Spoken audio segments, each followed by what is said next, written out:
session here is going to be a lightning round of conversation. This is set up for some podcast. This podcast is going to be curated. We're going to do most of the interviews over there. But I'd like to be able to introduce to you a young man that we met. That Carter Foundation met almost 7 years ago at Santa Monica College. And this program that we want to put together as a podcast really is going to focus on mentorship. And so, without further ado, I want to introduce you to Shoni Doe.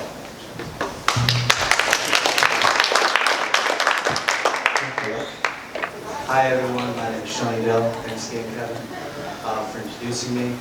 So, in today's panel, what we're in this little lightning round here is we just want to succinctly explore mentorship and designing and creating new programs that would fast-track mentorship in a way that is also a production. It's built. It's like a reality TV show, but at the same time, it's mentoring kids into doing actual productions and projects on the fly with their mentors as mentees. And that's the whole idea. So, with that being said, thanks for coming. Thanks for being here. I want to introduce you guys our panel members. So right here we have three people coming from ADG, the Arts Directors Guild, and then right over there on the end is our wonderful artist who works alongside Lamar for Saturday. So I'm going to go ahead and pass along to you guys to introduce those. Hello. Hello. Yeah. Hello everyone. My name is Mo, and I'm a production designer with BCG.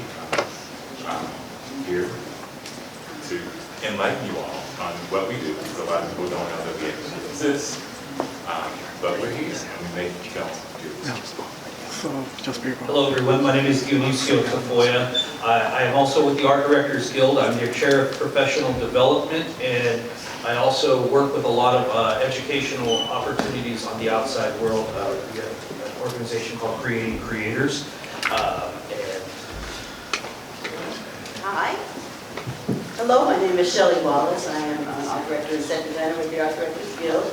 I work with these fine gentlemen designing sets for film and television. I've been almost in this industry for 30 years. I'm also advisory board member of something called Kids in the Spotlight, creating pathways for foster youth, telling their stories through film. I'm also on the board of Art Directors Guild, and yeah, I came from architecture and from New York. I've got my Queens right here, so big ups to Queens. My name is Janelle Cleary. I'm the Chief Executive Officer for 3 different companies. Silent Cloud is one, so pretty much Silent Cloud, creating new innovative spots, Chief Strategy Officer for Illusion Factory, work with all second sector reform workers, Paramount Pictures, Disney, you name it, we have it. Also created my own game, taking it to that Web3 that she mentioned earlier. So yeah, so that's what we've been doing for a while. And but the good thing about it, communicating, networking with people, fantastic. Thank you guys so much. The question I want to pose as someone who is not only mentee of Kevin and Jay, in terms of getting myself up to speed on just being used to working on flies and working in environments that are fast-paced, where you might not know all the information, but you gotta go in there and try your best to work with a group you might have just met or been working with for a long time. And working with your interest to make something happen, make a project happen. And passing this frame to you guys, when it comes to mentorship and working in that kind of environments that you work in, what are some of the key things that you have learned and that you would see if you were to become a mentor to someone like you already are? What are those key things that you would keep, that you would instill into them? Wow, jab at it. So something that I didn't mention, I have a background in architecture as well. And I work with a nonprofit here. It's called SMP Rise. And what we do is mentor students who won't get a chance to know what a production designer is or a costume designer. So we pair ourselves with these individuals, and from there, we create short film.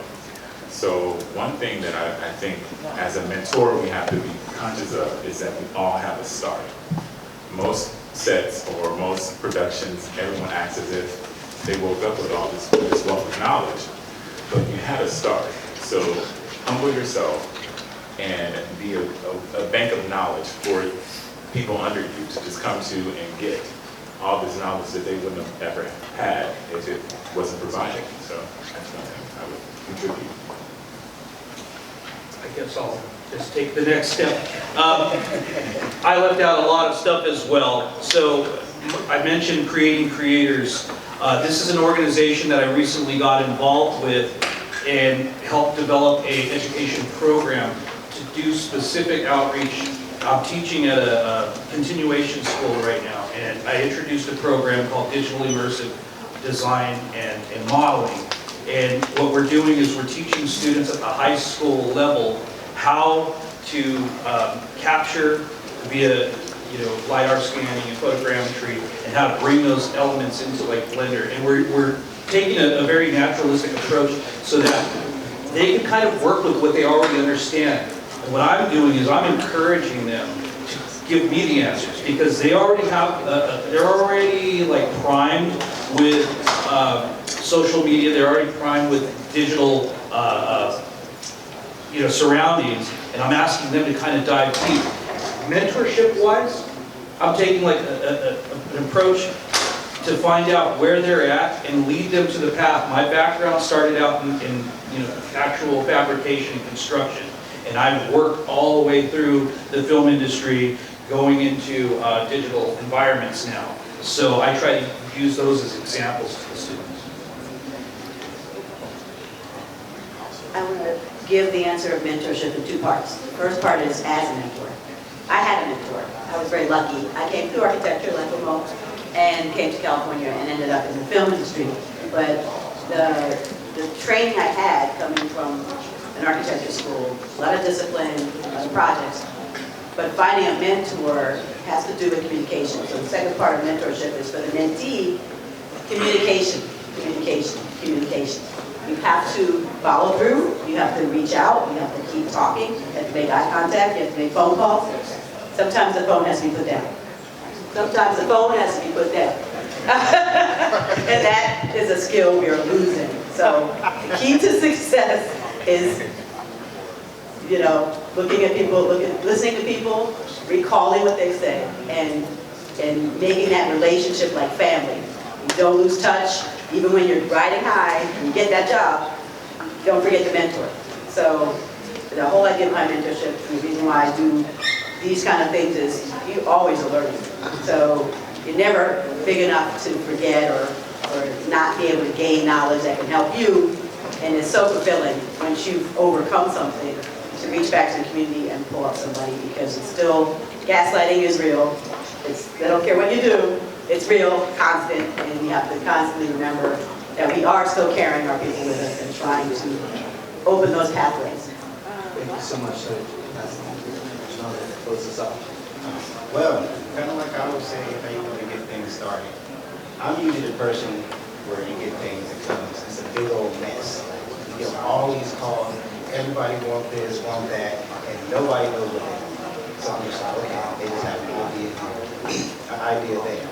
So I'm just like, okay, the first thing you want to do is organize. No matter what you do, make sure things are organized. Not like when you was high school, little kid, everything is everywhere, but you know where stuff is. You have to literally take the weakest link that you have, and you're going to have information about all these. Always, always, always. How can I fix this? How can I make myself awesome? And just like, I take that approach that French guy took.